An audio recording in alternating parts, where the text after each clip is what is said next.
Hello, hi guys. Nice to have you here in this room. My name is Gerald. This is Victor here standing next to me. Together we'll speak this morning. We'll speak about IT infrastructure in multi-cloud environment.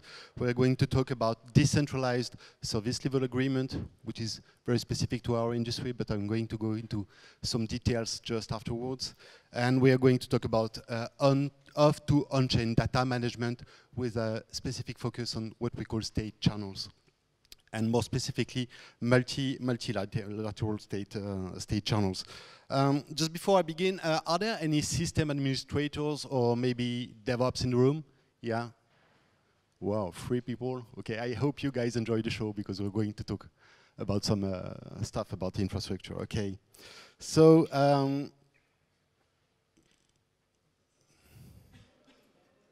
yeah. Couple of words about us. We are a team of seasoned entrepreneurs. We built several startups so far, but not crypto native though. We're more coming from the DevOps, system administration, and startup ecosystem. There's about 12 of us in the team. The team is spread between France and Canada. There's no regular office. Everybody is working remotely. Our CEO, Stefan, just wrote a book about IT infrastructures that you can find on Amazon if you show any interest. Okay, so a couple of words about our ecosystem and what we do. So in the last years, there's been a specific development in the way that people develop their apps and their web services or their websites. We call that the cloud native way of developing. So basically, it's all about working with microservices. That means that when you develop an app, you do not develop it as a whole system on one whole monolithic system, but more like several microservices that are interconnected but yet independent. That's very useful because when you need to move part of the microservices or when you need to adapt it, like scale it, for example, it's way easier to move one piece of a puzzle than the whole picture. I guess you can see it a bit like a Tetris game, maybe. Okay. So what we do at SquareScale is once the code is written, we help the developers switch to production mode basically by giving them a one-click solution that allows them to deploy a complex infrastructure in one click and in a couple of minutes. Well, I know it's not very sexy when I talk about that, but it's a major breakthrough in the industry since so far this kind of development needed like weeks of work of highly skilled people like system administrators. So through our solution, we also host the application, the services, websites, and so far by cloud providers, people like, regular cloud providers like Amazon AWS and Microsoft Azure, people like that. And so far we support only one provider in one data center, but step by step we are going to add several data centers and several providers in order to move towards what we call a multi-cloud environment. How is that interesting? So basically it allows people to host part of their microservices by one provider, part of their microservices by another provider, and have the whole thing work seamlessly, which is quite important because just in case one provider goes down because of a breach, then you got the other one who is able to step up and take its place so that your whole system is working seamlessly.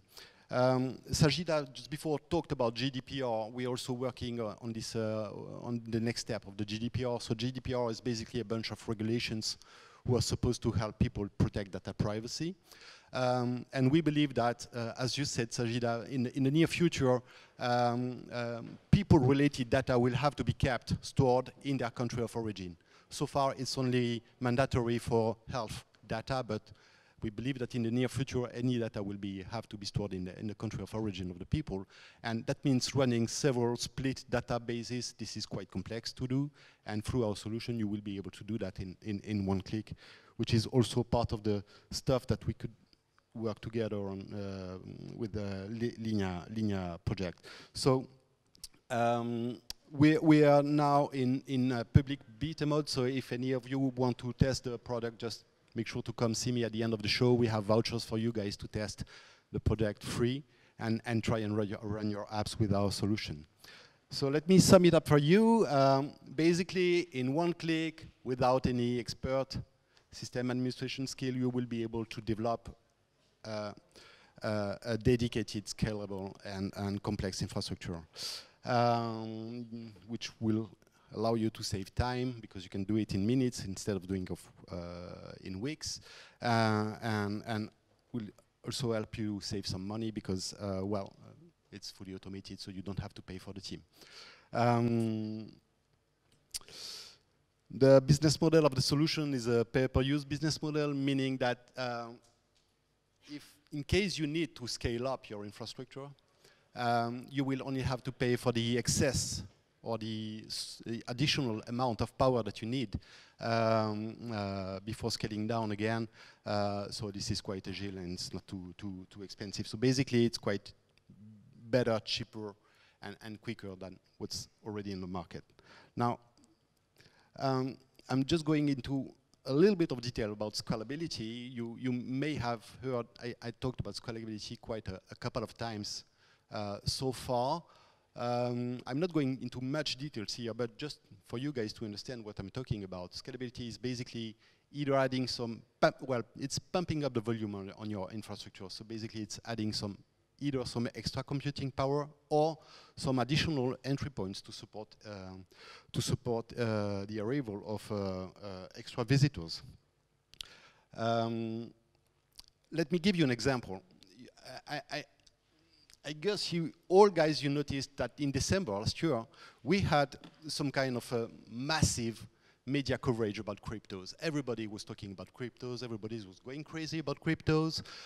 There were TV coverage about that, and everybody started rushing on platforms like Crescione or Binance and stuff like that.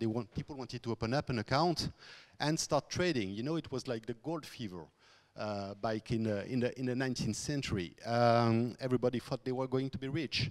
The thing is, those platforms, they were not prepared for the sudden explosion in demand, so their servers went down one after the other. Scaling up these servers takes usually weeks of work. It's quite tedious. It's quite difficult to do. Through Square Scale or this kind of solution, you could have done it in one click and in a couple of minutes. So that's basically what we do. Okay, there's an expression that says you don't need a blockchain for that. And so far, you don't need a blockchain for that, okay? Let me tell you into more details the major problem or the major issue that we are facing in our industry. This is a problem related with trust. Remember when I mentioned the image of a puzzle earlier on, or the Tetris game? I said that the microservices were all interconnected one with each other, with another. Well, this interconnection happens through service providers. Those service providers, sometimes they are up and running, and sometimes they are down, you know? And sometimes when you need their service, well, you experience a breach in their service, but if you go check their status page, they say, no, it's okay, we're up. All the lanterns are green, and there's no problem with us. Well, the thing is that you in front of your computer, if you want your app to be running, it doesn't work. So it's just as simple as their word against yours. The problem is, if they are down, you can get a refund because for some of the services you pay for the services. Okay, so if they are down, if they are not delivering the quality or the service that you are expecting, you are supposed to get a refund. Okay, well, the thing is, it's just the very same people who are able to pay for the refund and also who declare if the service is up or down. You know, so you got a major problem of trust in this field. I guess you can see that. Well, this major problem of trust, it also applies to us because we are service providers. So the question is, what kind of trust can our customers put into our own services. And this is an issue that we decided to tackle by gathering a network of contributors in our ecosystem. And we're just asking those contributors, well, basically to perform the monitoring of our service for us, you know, to do that in an independent way. And they were going to operate this monitoring through a peer-to-peer network. And Victor is going to go into details about this peer-to-peer network just afterwards. Together, they are going to reach a consensus of information about the service. Is it up or running or not? The data is going to be published into the Ethereum blockchain, and well, obviously, completing the full circle, this data will be fed to a smart contract, and the smart contract will trigger, if need be, a compensation for our customers. So that's just the way we want to do that. We feel it's better. We feel it's better because it's transparent, because it's well, it's outsourced to the customers, and because it's also fully automated. And we believe that this kind of system could be used by other service providers as well. So maybe they can just use our solution for their own services. One of the main technical challenges that we face, well, there are several of them actually, but one of the main technical challenges that we face on the blockchain side is how are we able to scale up the system within the blockchain without exploding the cost barrier regarding the transaction cost and the storage and the, well, obviously the power as well. And so this is exactly what the problem that we've been trying to solve through what we call a state channel that Victor started designing. Just before he explains you how we are going to do that, I just want to give you one last piece of information.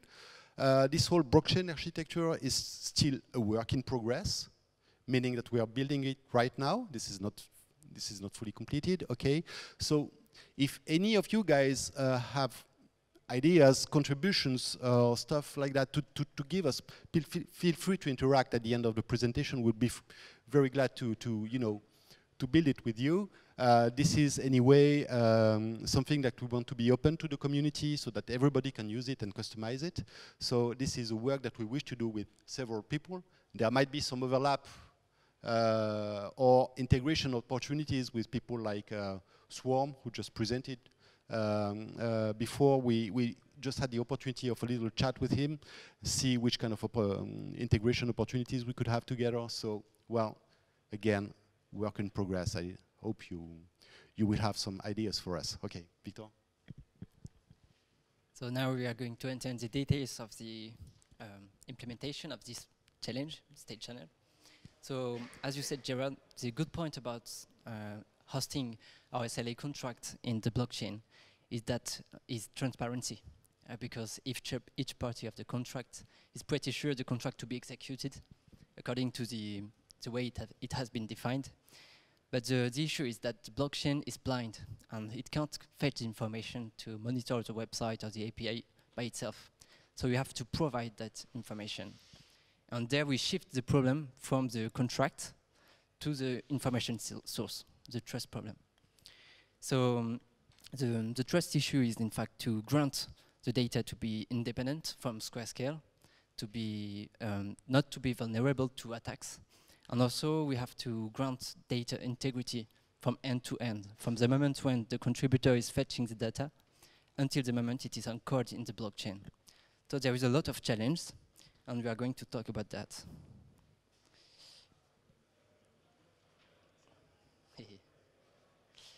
So this is a global overview of architecture with only the actors. At the center you can see the contributors networks. So this is basically a peer-to-peer network. You have to subscribe to enter inside this network. And when you do that, you start to fetch data for us. You have to download, for example, an add-on from your browser, a plugin, and this will enable you to contribute. And this is what grants the independency of our data, of monitoring data, because this network is self-governed, and Scale has not a word to say about governance. So when the data has been fetched, it is sent on both sides. On the left, you have Scale, which provides a dashboard, a live dashboard. So it enables the DevOps and the sysadmins to access the data directly from the contributors. And you have also on this side the job queue, where Scale will define which website has to be monitored and how do we monitor them. And on the right, you have the on-chain side of the project with our smart contracts. So it has to manage the relationships with our contributors and also to the SLA itself. We will anchor the data in this smart contract and process if some people needs to be compensated. And if needed, the smart contract will pay these customers automatically. So to process this, we have several keys to ensure safety, data safety. The first one is quite usual. It's to distribute the data storage. So in fact, we are copying the data in every contributor computer and also anchoring it on the blockchain. So this enables the data to be immutable. That is to say that if you have to change the data, somebody wants to attack by changing the data, it cannot, because he would have to change the data on every point where it is stored. That's great to immutability. We have also proof of contribution, which grants that the workers, the contributors are doing good jobs and are good willing. We are going to see that just after that. And state channel, which grants that no party can cheat the other and that communication are safe. This will be explained also.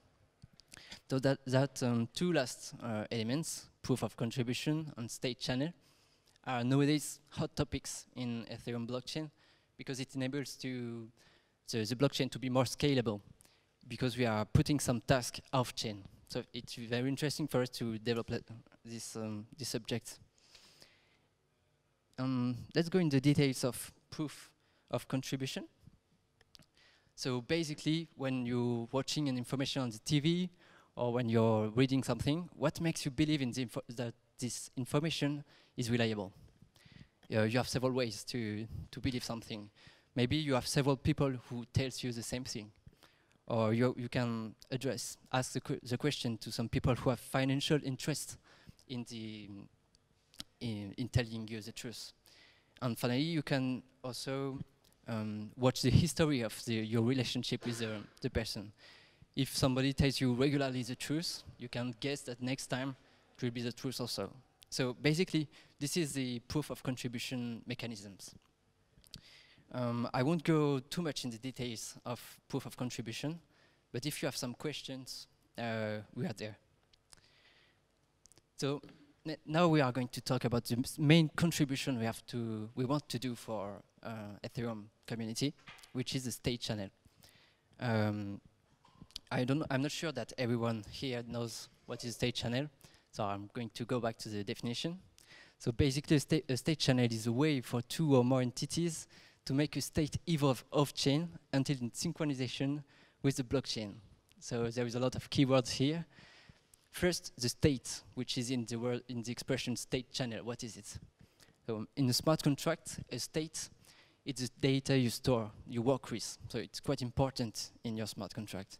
So it's the data. The state channel enables the members to make some updates on the state, but without contacting the blockchain. And this is very interesting because you save money, you don't have fees to pay, gas to pay. You save some time because Ethereum blockchain is getting slow nowadays. And you permit the blockchain to do something else, and so to be more scalable. And regularly, you have to synchronize your blockchain in order to stay as safe as a smart contract.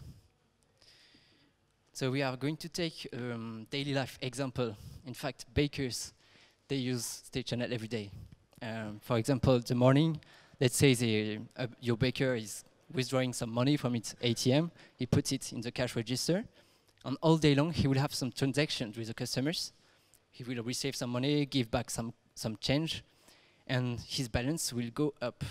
but the bank is not informed of this balance going up.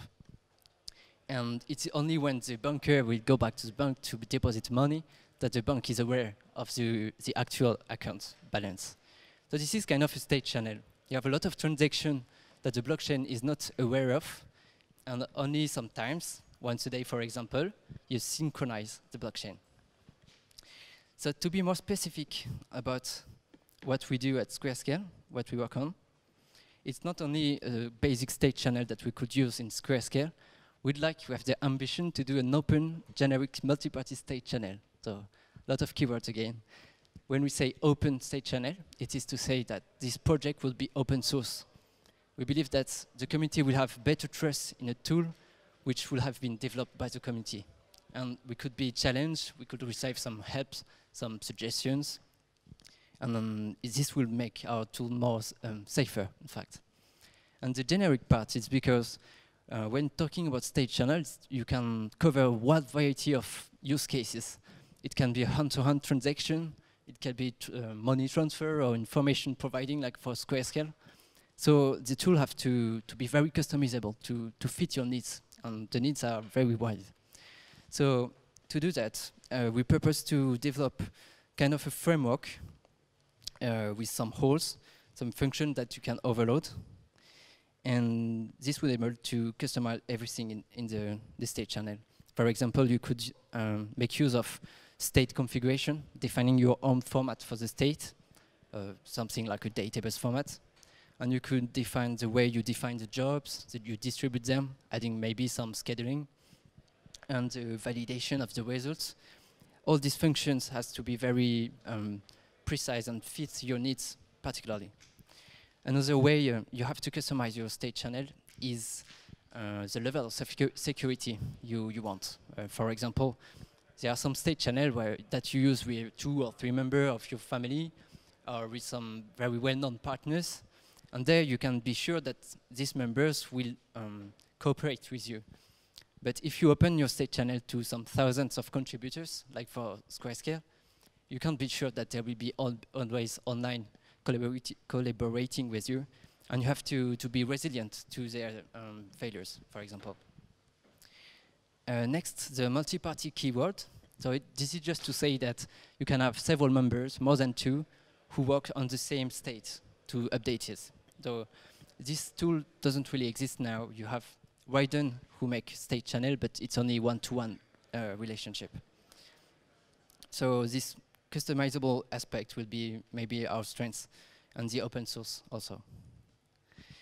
So now we are going to explain how do we grant the safety of the data even if we are off-chain. So basically, it's the use of cryptographic signature. So cryptographic signature, it's to say that you can prove at any time that a member agreed with a version of the state at a given time. And you can exercise your rights on the state who has been approved. You have version comparisons, because each member of the state channel has to agree on the same state. This is very important. And that way, you can grant that no one can lose too much. In fact, you can lose more than 1 job value. To take back the example of the baker, if the baker don't give you your bread, you just stop paying him. And the same way, if you have been cheated by a member of the state channel, you just quit the state channel. So this is a draft of what could be a job execution process. So as we said, it's a work in progress, but it gives a good example. I have called request as the creator of the state channel, the owner of the state channel. So the process starts with a contributor who asks for a job to do. It can be compared to the get work function in the mining world. And he receives a signed job specification, a mission to do. And when receiving the results, the requester can integrate the job result to the state. And he will send back return contributor a signed version of the state, updated. And this signed version of the state is the key for the contributor to, 1, verify that its contribution has been taken into account, and 2, exercise its rights on it later if needed, when synchronizing with the blockchain. So this was the technical details about our mission, about our contribution to data safety off-chain. And I will now let Gerald conclude with the next steps of the project. Well, thank you, Victor. I think we're running out of time, so let's just move to the questions. If you guys have some questions, here's our roadmap. But you can. We're going to publish this anyway on our paper in the coming days. Just if you guys have any questions, please feel free to ask. Just before you, so I'm going to answer the first question that you still haven't asked, but that's going to save us some time. We talk a lot about infrastructure and we talk a lot about multi-cloud. Well, I know it's not fully decentralized. I know we are working with, again, major players like AWS and so on and so forth. The thing is, we are focusing on heavy-duty production environment, okay? Heavy-duty production environment means that we have to be able, again, to provide a quality standard that needs we need to make sure that what we provide as a quality standard is enough for big applications with massive number of customers to run smoothly. And so far, the state of the art of the blockchain doesn't allow us to do that. We hope that in the coming years it's going to come, and we are going to go step by steps towards less and less centralization. And just by adding some touches like the state channel, like the fact that you can split between several providers and so on and so forth, we are trying to make our best effort. Okay, questions?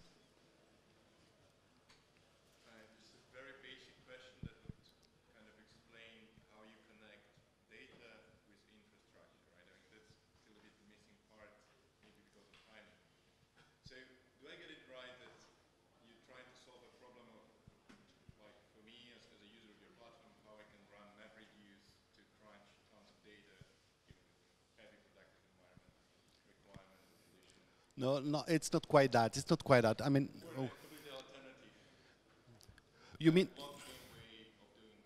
Well, I guess there's no whole solution, alternative. There are some solutions that will allow you to use, for example, distributed computing with people like iExec.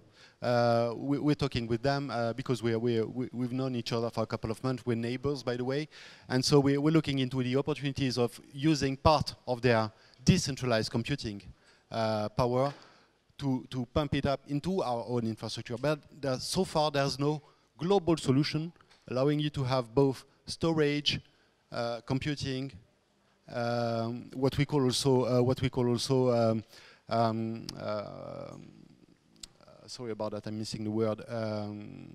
Well, part of the scalability process that we need for the microservices. There's no global solution allowing people to do that so far.